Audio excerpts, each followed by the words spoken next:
Lumière aujourd'hui sur le festival Fenêtre sur Cour, festival international du court-métrage à Dijon, proposé par l'association Plan Neuf.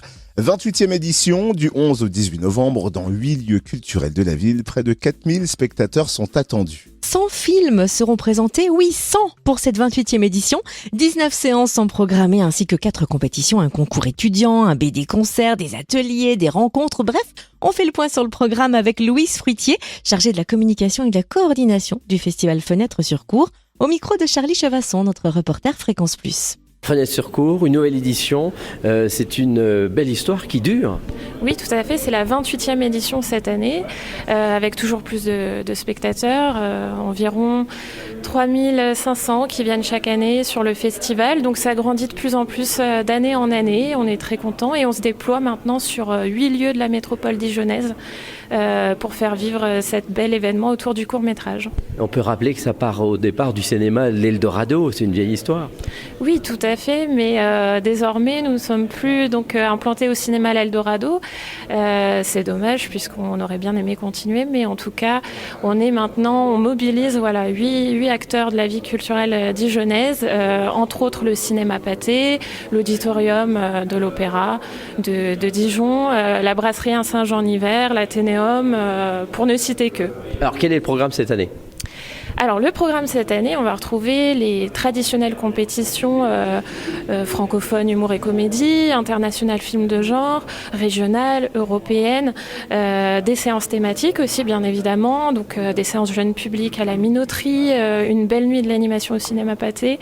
On aura aussi des curiosités cinématographiques qui feront la part belle aux films innovants à la brasserie Saint-Jean-Hiver, ce genre de choses, mais on aura aussi des programmes inédits qui vont venir compléter la programmation, notamment un focus sur le cinéma asiatique. Ça va se dérouler au cinéma Pathé et c'est en partenariat avec le musée des Beaux-Arts qui présente cet automne une belle exposition intitulée À portée d'Asie. On aura aussi une carte blanche qui sera donnée au festival court-métrage de Bruxelles en présence de son directeur François Marache. Donc là c'est l'occasion vraiment de découvrir des films, un cinéma original, trash, décalé, à travers des documentaires, des films d'animation, des films d'horreur, des films d'humour. Ce sera très éclectique. Et puis on fêtera en fin de semaine les 40 ans de l'agence du court-métrage avec un programme anniversaire spécial qui mettra en lumière la génération montante du cinéma français, avec les premiers films notamment de Julia Ducournau, Xavier Legrand, Maïmouna Doucouré. Donc ce sera vraiment l'occasion de redécouvrir ces premiers films, de ces grands noms qui ont percé ces dernières années dans le domaine du cinéma en France, qui pour certains d'entre eux d'ailleurs ont été primés au César ou à Cannes par exemple. Alors est-ce qu'on s'attend à quelques personnalités qui vont venir également ? Bien sûr, notamment parmi les membres du jury, on a Juliette Tressanini qui sera jurée lors de la compétition francophone humour et comédie. Elle est très connue maintenant, notamment sur YouTube. Une autre youtubeuse sera là pour la compétition internationale film de genre, Judith qui tient la chaîne Les Demoiselles d'horreur. Et puis Lola Créton qu'on a pu découvrir récemment dans Les Papillons Noirs, une série Arte qui est sortie l'année dernière, un thriller assez palpitant et qui sera là également pour la soirée Zombie Zomba. Et si on devait choisir quelque chose pendant ce festival, vous prendriez quoi ? Moi personnellement, oui.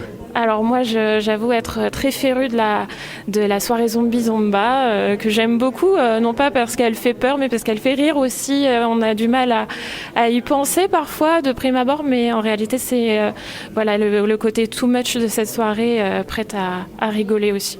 Merci beaucoup Louise Fruitier, chargée de la communication et de la coordination du festival Fenêtre sur Cour, au micro de Charlie Chevasson. 28e édition de Fenêtre sur Cour du 11 au 18 novembre à Dijon. Vous retrouvez le programme complet sur le www.fenêtre-sur-cour au pluriel.com, fenêtre-sur-cour.com.